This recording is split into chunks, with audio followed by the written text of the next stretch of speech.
Radhe Radhe friends, आज हम जानेंगे इस वीडियो में श्राद्ध महापर्व के विषय में पूरी की पूरी जानकारी आज हम इस वीडियो में आपको देने वाले हैं।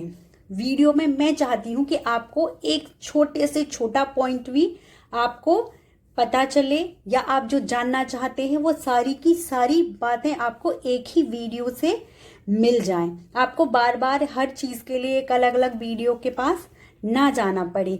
तो चलिए देखिए आज वीडियो में क्या है खास, आज हम ये जान लेते हैं।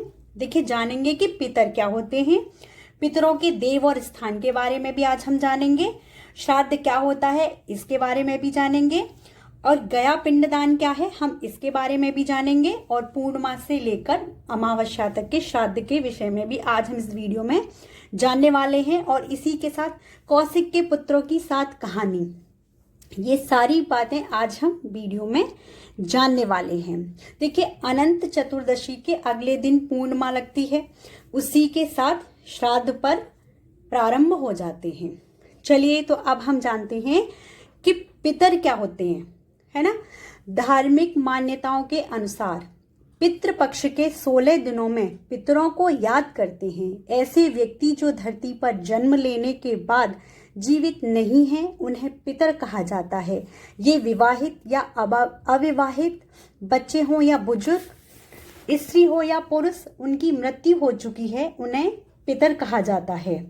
धर्मशास्त्र के अनुसार पितरों का निवास चंद्रमा के ऊर्ध्व भाग में माना गया है। ये आत्माएं मृत्यु के बाद 1 से लेकर 100 वर्ष तक मृत्यु और पुनर्जन्म की मध्य की स्थिति में रहती हैं।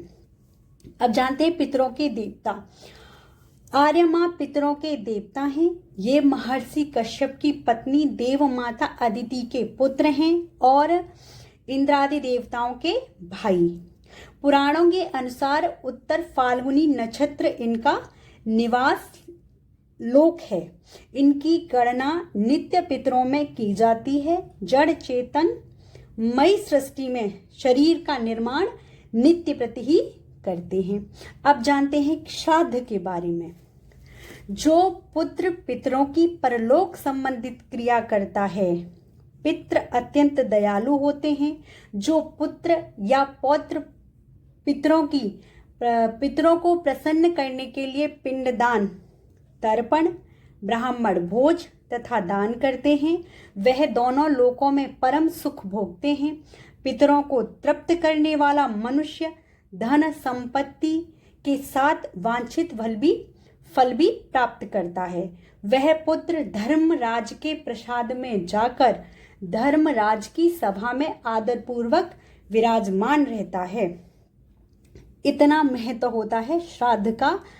तो श्राद्ध बड़ी श्रद्धा भाव से अपने पितरों को प्रसन्न करने के लिए करना चाहिए, जिससे वे आपको इतना सब कुछ देते हैं कि आप कहीं और से नहीं पा सकते हो। अब जाते हैं गया में पिंडदान का महत्व जान लेते हैं। पितरों के प्रति भक्ति भाव रखने से मनुष्य इस लोक तथा परलोक में भी सुख भोगता है। गया श्राद्ध करने से पितर भवसागर से मुक्त हो जाते हैं। भगवान गदाधर की कृपा से वे परम गति को प्राप्त होते हैं। गया के विष्णुपद तीर्थ में तुलसी की मंजरी से भगवान विष्णु की पादुका का पूजन करना चाहिए और पिंडदान करना चाहिए। इतना विशेष महत्व है पिंडदान का। जो व्यक्ति गया सिर में शमी के पत्ते के समान प्रमाण वाले पिंड को देता है, वह 7 गोत्रों के अपने 101 पुत्रों का उद्धार करता है। कुल को आनंदित करने वाला जो पुत्र गया में जाकर श्राद्ध करता है, पितरों की तुष्टि देने के कारण जन्म सफल हो जाता है। जो पितरों को तुष्ट कर देते हैं, पितरों को प्रसन्न कर लेते हैं, उनका जन्म सफल हो जाता है। धर्मशास्त्र के अनुसार पितृपक्ष के 15 दिनों की प्रत्येक तिथि को श्राद्ध के लिए निर्धारित किया गया है। अमावस्या पितरों के लिए परम फलदायी है।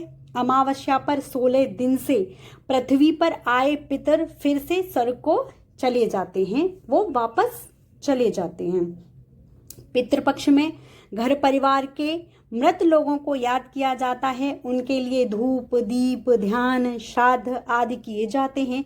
जिस व्यक्ति की मृत्यु जिस तिथि पर होती है, देखिए जिस तिथि पर जिस व्यक्ति की मृत्यु होती है, मान लीजिए किसी की मृत्यु एकादशी पर होती है या किसी की त्रयोदशी पर या किसी की चतुर्दशी पर, तो जिस प्रकार जिस व्यक्ति की मृत्यु होती है उसका श्राद्ध उसी तिथि में डाला जाता है इन 16 दिनों के अंदर। तो जो व्यक्ति की तिथि होती है उस पर ही उसकी तिथि पर श्राद्ध किया जाता है। मृत्यु की तिथि मालूम ना हो तो अमावस्या पर श्राद्ध कर्म करना चाहिए। जब तिथि नहीं पता होती है और व्यक्ति मर जाता है या आत्मा शरीर छोड़ देती है तो उनका श्राद्ध अमावस्या को करना चाहिए। वह आत्मा अमावस्या को उस भोज को ग्रहण करती है, इस बात का ध्यान रखना चाहिए। अब जानते हैं पूर्णिमा श्राद्ध के बारे में।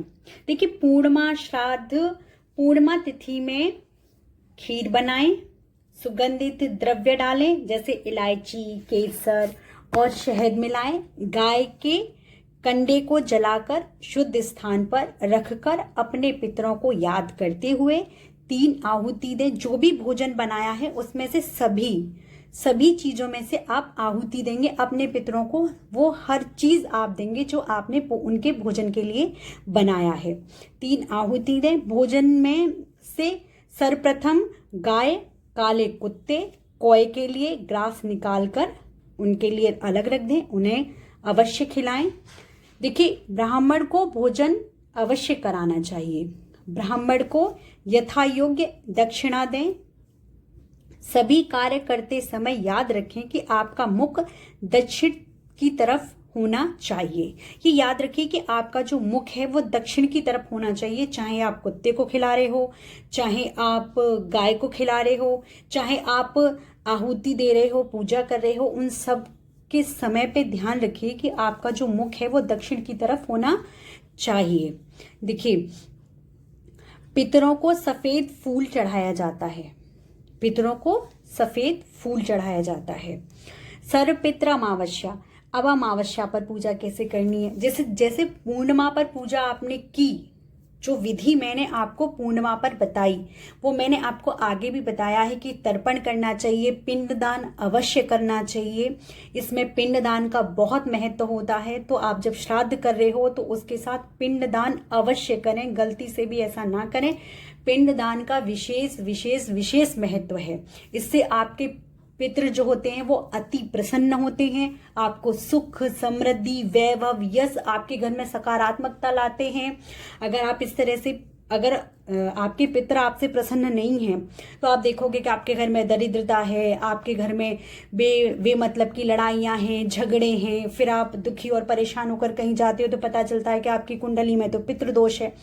तो उन सब के लिए आपको करना है, केवल अपने पितरों को प्रसन्न करना है। उसमें आपको तर्पण, पिंडदान, भोज, ब्राह्मण को भोज दान आदि अच्छे से देना है, गाय को कौए को सबको अच्छे से खिलाना है और याद रखना है कि दक्षिण दिशा की तरफ आपको अपना मुंह रखना है। पितरों को सफेद फूल चढ़ाया जाता है और जैसी विधि है पूर्णिमा से लेकर अमावस्या तक वही विधि से सभी दिन श्राद्ध पड़ेगा। देखिए अब सर्वपित्र अमावस्या क्या है हम ये जान लेते हैं। मान्यता है कि पितरों का अगर श्राद्ध ना किया जाए तो उनकी आत्मा पृथ्वी पर भटकती रहती है।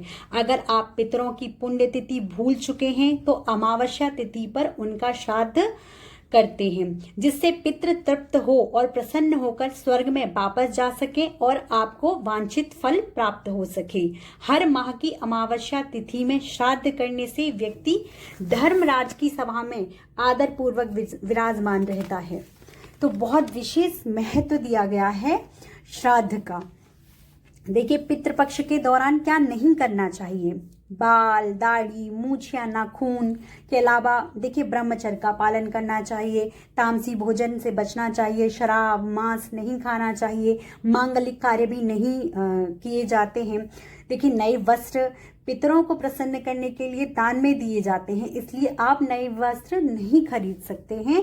पितृपक्ष में कोई भी ऐसी वस्तु जो व्यक्ति अपने इस्तेमाल में लेकर आता है वो नहीं खरीद सकता और नहीं खरीदनी चाहिए, ऐसा वर्जित है। वर्जित, शरीर पर तेल नहीं लगाना चाहिए, बेसन से बनी कोई भी चीज का इस्तेमाल नहीं करना चाहिए, कच्चा अनाज नहीं खाना चाहिए, बेसन से बनी मिठाई या सब्जी कुछ भी श्राद्ध में प्रयोग नहीं करना चाहिए।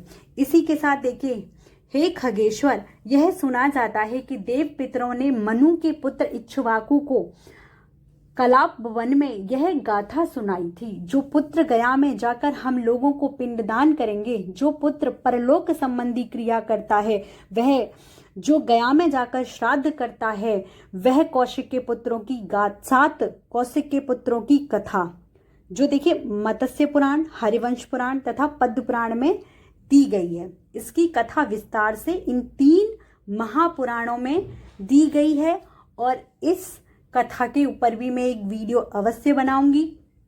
जो भी इस कथा को सुनना चाहते हैं वह चैनल को सब्सक्राइब कर लीजिए, या जिन्हें ये वीडियो पसंद आया हो वो भी चैनल को सब्सक्राइब कर लीजिए। और बहुत सारी जानकारी आपको इसी प्रकार की मिलती रहेंगी, सनातन से जुड़ी हुई, आपको अपने धर्म से जुड़ी हुई और पूजा पाठ, नियम, धर्म सबसे जुड़ी हुई वीडियो आपको मिलती रहेंगी। अगर आपको वीडियो पसंद आया हो तो लाइक कर दीजिए, चैनल को सब्सक्राइब कर लीजिए और हाँ, कमेंट बॉक्स में अवश्य लिखिए कि आपको ये जानकारी कैसी लगी।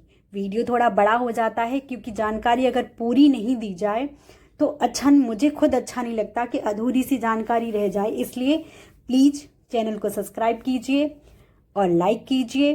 आपको ये जानकारी कैसी लगी कमेंट बॉक्स में ज़रूर लिखिए, और इसमें क्या कमी रह गई मैंने पूरा छोटे से छोटा पॉइंट आपको बताने की कोशिश की है।